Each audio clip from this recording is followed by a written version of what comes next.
Yes, students, we are discussing fourth chapter, 12th class, alternative centers of power. Alternative centers of power. You know, after World War II, what happened? World was divided into two blocks, that is US and USSR, capitalist block and socialist block. ٹھیک ہے.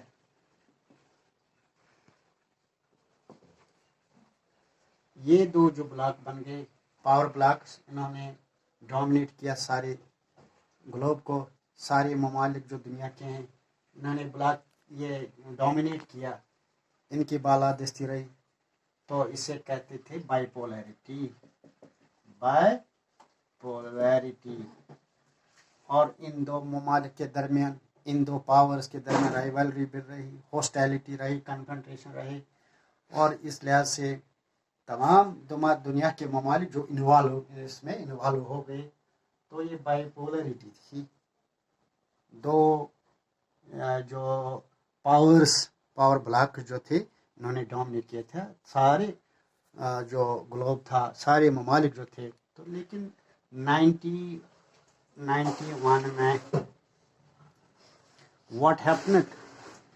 There was end of bipolar world. There was end of bipolar world. It led to emergence of new world order. یعنی کیا ہوا 1991 میں یہ USSR یا یہ Soviet union جو تھا، سوویت بلاک یا کیپٹلسٹ بلاک تھا، یہ کیا ہوا؟ اس کا انت ہو گیا، یہ کولیپس ہو گیا، یہ ڈس انٹیگریٹ ہو گیا. تو اب کیا ہوا کہ یہ بائی پولرٹی کا خاتمہ ہو گیا اور یونی پولرٹی رہ گئی. صرف یو ایس ایک ہی پاور بلاک دنیا پر اپنا دبدبہ، اپنی بالادستی، اپنا زور زبردستی دکھانے لگا، جسے ہیجمونی کہتے ہیں. ہیجمونی. گویا اب بائی پولرٹی کا اینڈ ہو گیا اور نیو ورلڈ آرڈر جو کسے کہتے ہیں یہ ایمرج ہو گیا. Hegemonized by U S. Hegemonized by U S. گویا اینڈ آف بائی پولر ورلڈ ہو گیا which led to emergence of new world order hegemonized by the US. اور یو ایس نے پوری ہیجمونی دکھائی. سارا جو گلوب تھا یہ اس سے متاثر ہو گیا. تب دنیا کے جو یورپین ممالک تھے، ایشین ممالک تھے، افریقن، انہوں نے سوچنا شروع کیا اس پر کہ کیسے اس ہیجمونی جو یو ایس کی ہیجمونی کو اس پر کیسے ریسٹرینٹ ہوگا. They thought for the restraint to this US hegemony. They thought that there must be an alternative to this hegemony, alternative power. It is called alternative centers of power. یعنی کوئی centre ہونا چاہیے. یہ تو ہیجمونی U S کی ہے، یہ تو ختم ہونی چاہیے. There must be alternative. Till that date there was no alternative power. صرف یو ایس کی ہیجمونی اب دکھائی دے رہی تھی. تو کیا ہوا یورپ میں؟ یورپین جو کنٹریز تھے انہوں نے کیا کیا؟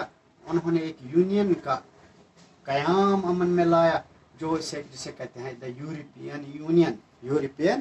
یورپی ممالک کا اتحاد کا قیام ہو گیا. اور اس کے ساتھ ایشیا میں کیا ہو گیا؟ ایشیا میں the Asian of south east Asian nations جو ہے، ممالک جو ہے ساؤتھ ایسٹ ایشیا کے ممالک، جو انہوں نے ایک ایسوسیشن بنائی، ایک جماعت بنائی جس سے ایشین کا نام دیتے ہیں.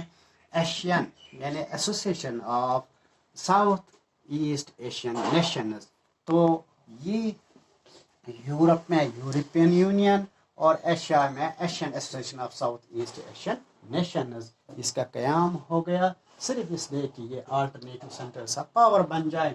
اور اس کے ساتھ ساتھ چائنا بھی ایک اکنامک پاور، اکنامک جائنٹ کی حیثیت میں دنیا پر ابھر آیا. اور وہ اسی ہم دیکھتے ہیں. اور پریویس لیسن میں چائنا کے بارے میں آپ نے پڑھا کہ it affect the world tremendously, اور جس کا اثر ہم آج دیکھتے ہیں. آپ میڈیا کے ذریعے باقی پرنٹس وغیرہ میڈیا کے ذریعے آپ دیکھتے ہیں کہ اس کا ایفیکٹ چائنا کا ساری دنیا پر ہم دیکھتے ہیں. تو یورپین ممالک جو ہیں، یورپین ممالک ہم دیکھتے ہیں کہ سیکنڈ ورلڈ وار جو یورپین ممالک تھے، یورپین ممالک جو تھے وہ devastated after second world war. Second world war جو تھا اس کے بعد یہ وہ ان کی اکانومی بھی ریون ہو گئی تھی،